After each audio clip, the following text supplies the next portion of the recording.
Hello again. My name's Chris Larson. I'm the president of Sports and Entertainment Atlantic, and I'm delighted to have Ken Geddes with us for segment number 5 of Connecting Through Sports. Ken is the director of operations for Stingray Radio here in Nova Scotia. Ken, thank you for joining us.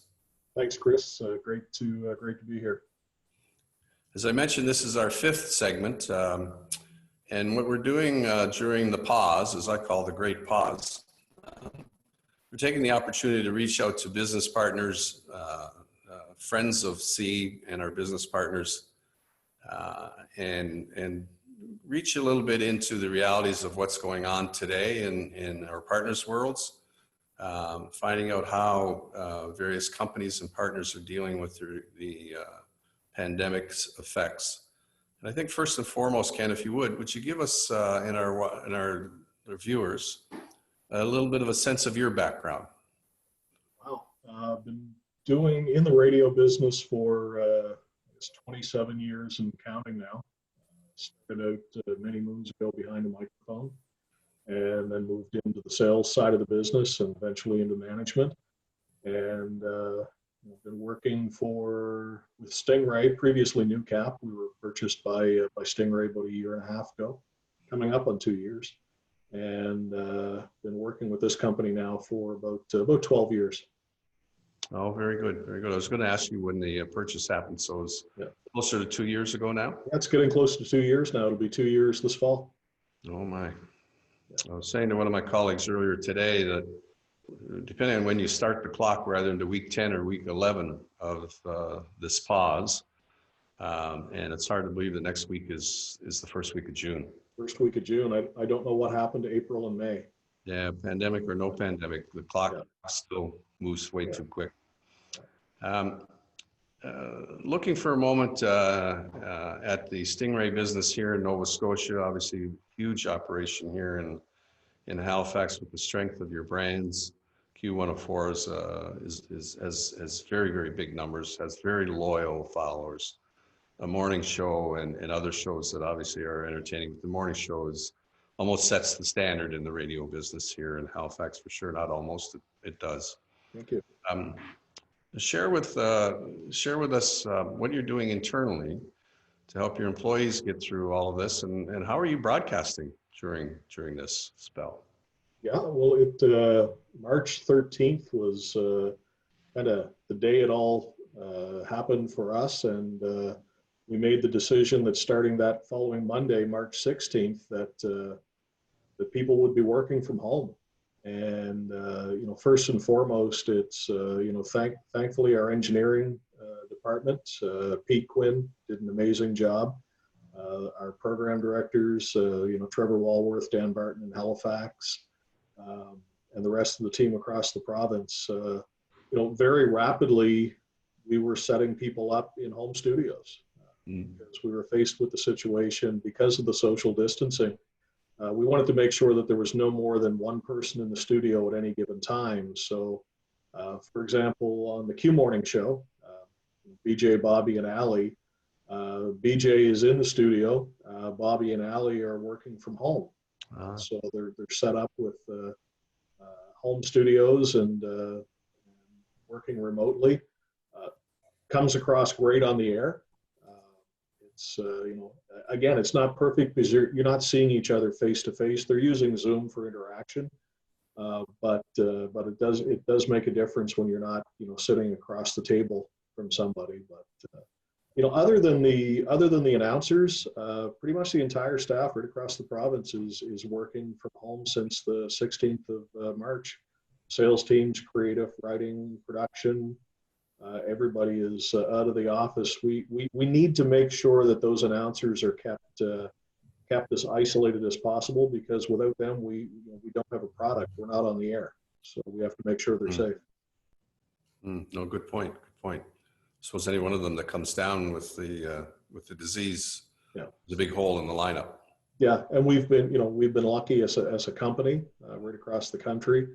That this has worked out well, and we've managed to stay on the air, and especially here in Nova Scotia, we've been put to the test. I think some trying times and tragic events, and those guys have, those announcers have done an incredible job, uh, talking to our listeners, trying to keep people calm, keep them informed, uh, maybe give them a chuckle when we can, and they've done an amazing job, regardless of whether they're in the studio or in their rec room or in their bedroom, trying to find a quiet place in the house. So it's they've done a great job working. I suppose when you look at some of the tragic affairs and events that have transpired literally within the last 3 or 4 weeks, one that might touch a little bit closer to home would be the passing of Captain Casey, who enjoyed a broadcast career of her own for a short while with a competitor, but nonetheless a broadcast career. It probably touched home a little bit more than perhaps some people that you don't know or aren't in the business. Yeah, very much so. I mean, it's the radio business in Canada is it's a pretty small community when you think about it. There's about 700 stations in the country. We own just over 100 of them. So it's, we always say, who you're working for today and who you could be working for tomorrow might be the same company under a different name, or so you get to know everybody that works in it, and I really feel for the people that work at Rogers, and that's tough. I can't imagine what those guys are going through. Yeah. Forward facing a wee bit with the Q104 brand, which, as I understand, goes well beyond Halifax these days. Has a very deep and successful history here in Halifax. Bit of a memory challenge for you. When did the Q104 brand first come on air? And tell us a bit of the secret sauce that makes that such a successful show. I know that one very well. It was November 28th, 1983, 84, 80. Oh, now I'm guessing. It was 83 or 84. You stumped me. I do know it, but it was November 28th. First song was Rock and Roll. Brother Jake was doing the morning show, and I know that very well because a good friend of mine, we were taking the radio broadcasting course together, and we went out to his car to listen to the launch of Q104. Wow. That was Darren Fisher, who's now a member of Parliament in Ottawa. Right. And so Darren and I were taking a radio course, and interestingly enough, a lot of years later, it's one of the stations that I get the privilege of managing. So, I think the success of Q, Chris, has been the fact that it really hasn't changed. It's been so consistent. It's the home of rock and roll. People, I remember when Q104 first went on the air, people said, oh yeah, it's a bunch of unemployed 18-year-old men that are listening to it. Well, the difference is I was one of those. Those people are now running companies. And so, and they've stuck with the Q. When you see a brand that has developed and the audience is referred to, and they named themselves, we didn't name them. The audience refers to themselves as Q Nation. It's been, it's a successful brand for us. And as you mentioned, the Q Morning Show is now on Q88.9 in St. John, New Brunswick as well. So it's a brand for us that is growing and that is expandable, and what a great opportunity to take that talent that we've developed in one market and share it across the region. It's been a real success for us.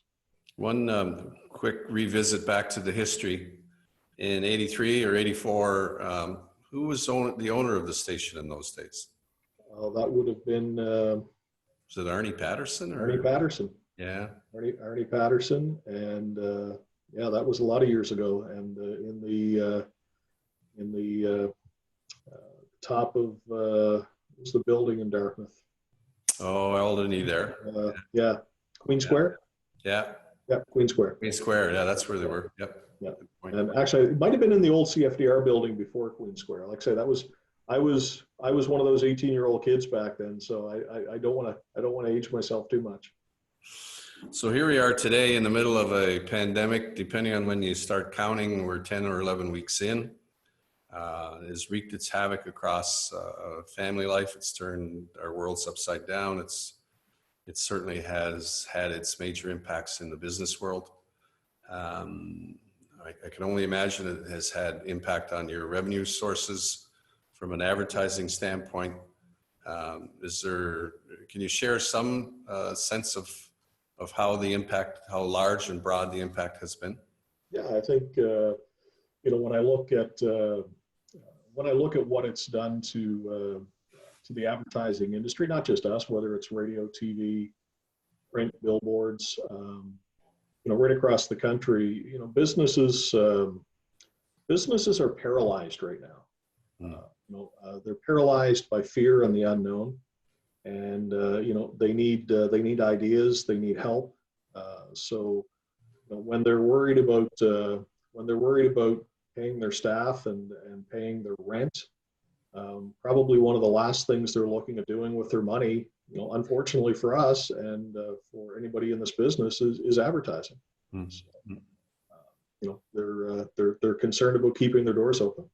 Yeah, no, it's the first and foremost. I think when we first kind of all went in, it was our own personal health and our family health, and are we going to be safe? But the reality of its economic impact didn't take long to hit us. In the midst of this, however, Stingray right across the country, so certainly including Nova Scotia, has stood tall with the business community, has come up with a very innovative program. Would you share that with us, please, Ken? Absolutely. Yeah, we, as I mentioned, businesses are paralyzed. They need help. So our company came up with the Stingray stimulus plan. It's a $15 million minimum grant program that we're making available to local businesses across the country. And I think if you have to kind of have to look at it this way, and this is the way we're looking at it. If we're lucky enough to draw from the stream, the business stream, in markets right across the country. So if you're going to draw from the stream, you have to help replenish that stream. And right now that stream's pretty dry. It's a trickle. So what we're doing is, we know advertising is an economic stimulus when it's done properly. And as I mentioned, with businesses having to make the tough decision between promoting their business and trying to get customers, or paying their staff or paying the rent, well, the government is stepping up and helping out to pay the staff. There are landlords across Canada who are stepping up and saying, we'll help you defer your rent, or we'll help you with a rent program. So it's incumbent on us as a company to help replenish that stream and help the businesses that we rely on for our revenue. So we've made minimum $15 million. It's about 1.2 million minimum here in Nova Scotia that we're going to award in advertising grants for local businesses. They can use them anytime between now and a year from now when it's right for them. And there's no strings attached. They don't have to buy anything. And the website is very easy. It's stingraystimulus.com. So, I encourage you, and if you're a business that needs help, whether you've ever done any business with us before, or quite frankly, if you ever will in the future, we look at it this way. If the worst thing that happens is we help somebody keep their doors open or maybe hire their staff back, wouldn't that be a terrible thing? Yeah. Well, although it's a national program, Ken, it reflects, as we all know, the Maritimers are a very resilient people. No question, our metal is being tested like never before. Absolutely. And we're seeing the true color of some of our corporate leaders throughout the country when they stand tall, as Stingray is with such a program. And just as a matter of transparency for those who may be watching, Sports and Entertainment Atlantic and Stingray recently entered into a broad and wide marketing partnership that includes all of many of all of our local events here in Halifax for the local stations, and our sister company, Wanderers, the soccer team. we're delighted with that partnership, Ken. And I want to reiterate that for you. We will find a way to get through all this. We really do thank you for taking time today, and I would offer you an opportunity to share a message, if you have it, to your listeners through this video. What is the message you would like them to hear from Stingray? I like to read. One of my favorite books is Jim Collins' Good to Great. And in that book, Jim Collins talks about the Stockdale paradox.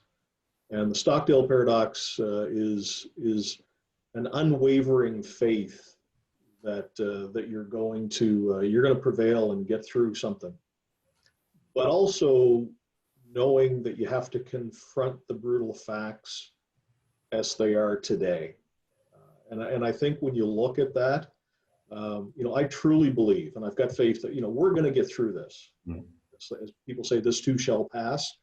We will get through this, but the brutal fact is there are going to be businesses out there that aren't going to make it. We've already seen some announcements of companies, unfortunately, that have made the tough decision to close. So I guess if I can tell people, give any advice at all, for what it's worth, we will get through this. Confront the brutal facts every day, and never be afraid to put your hand up and ask for help. Well, thank you for that, Ken. It was very to the point about we need to stay on course here and on focus. Thank you very much, Ken Geddes, Director of Operations for Stingray here in Nova Scotia, for joining us today. Look forward to seeing you again in person sooner than later, Ken. Thank you very much. And I can't wait to see a soccer game someday soon. Likewise. Thanks. Thank you.